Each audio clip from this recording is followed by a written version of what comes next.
Kumusta mga karitaso? Matagal na tayong hindi nakapag-upload kaya naisipan ko mag-upload ngayon at mamamasyal lang naman kami ni NMAX. Maglilibot-libot lang tayo ngayon around the city. Ang una nating pupuntahan ay yung Coastal Road. Matagal na kasi tayong walang ride. So kahit papano makapaglibot-libot naman tayo kahit dito lang sa Sorsogon City. At yun na nga, nandito na tayo sa Coastal Road. Maglalanghap muna tayo dito ng sariwang hangin at i-enjoyin natin yung magandang views dito. Napakabilis talaga ng panahon. Dati yung mga upload ko dito ay inaayos pa tong Coastal Road. Pero ngayon, tingnan nyo guys, sobrang napakaganda na dito. At ang dami ng bago dito sa Sorsogon City. At dahil nga sa sobrang bilis ng panahon, itong YouTube channel ko ay napaglumaan na ng panahon. Nakakalungkot isipin pero ganun talaga. Well, that's life, ganun talaga yung buhay. Teka, parang inulit ko lang ah. So, diretso tayo. So yun nga, medyo nalulungkot tayo ngayon. Kaya tamang piga-piga muna ng throttle. Ito lang naman talaga yung aking parang therapy. Pag medyo na-stress tayo, sumampa ka lang sa motor mo at pigain yung throttle. And let's go. Ayan, sinibak tayo. Pero dahil sa hindi tayo kamote, hindi natin yan nahabulin. Paminsan-minsan lang, charot. Syempre, tamang chill ride lang tayo dito habang nakapikit.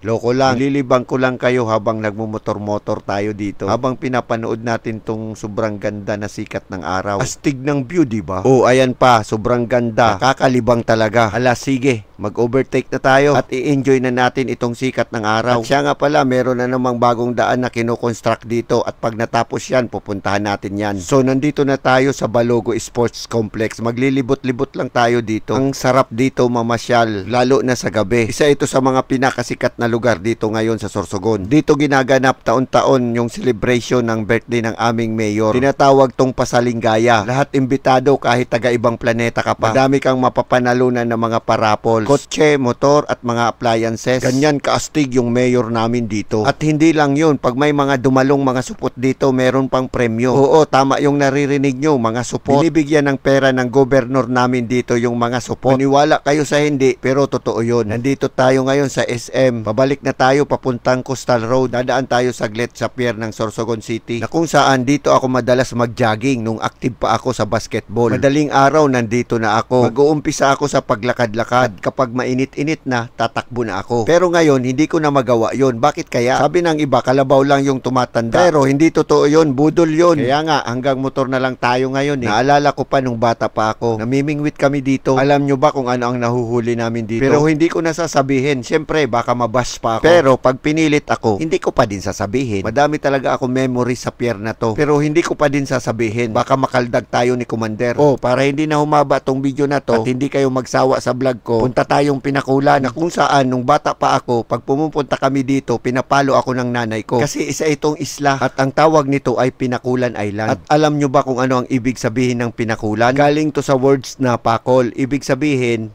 palo. Kaya ang pinakulan, ang ibig sabihin ay pinaluan. Kaya pag uwi mo ng bahay, palo ka ng nanay mo. Ang laki na ng pinagbago ng Pinakulan. Dati, mga bato-bato to. Kaya ang hirap pumunta dito. Nakakapunta lang kami dito kapag low tide. At ang lalim ng putik dito. At hindi lang yun, kapag malapit ka na sa isla na to, ang daming mga matutulis na mga bato-bato. At magkakanda sugat-sugat yung mga paa mo. Kaya nga ang swerte ng mga bagong bata ngayon. Kasi ginawa na to ng daan. At hindi na sila mahihirapan pumunta dito. Kaya lang ang problema, kahit anong paganda ng ating gobyerno sa mga lugar na katulad nito, may mga taong sinisira at binababoy ito. Katulad na lang ng lighthouse na to, kapag pumasok ka dyan, nabandalize na yan ng mga taong walang magawa. Hay nako, pinapaganda na nga ng gobyerno, sinisira naman. Anyway, wala tayong magagawa dyan. Meron talagang mga taong ganyan. Kaya ako'y nananawagan na sana wag nating sirain ang mga ganitong lugar para mas madaming pumunta at lumayo dito sa atin sa Sorsogon. Alright, hanggang dito na lang yung vlog ko. Ritaso here, signing out. Peace!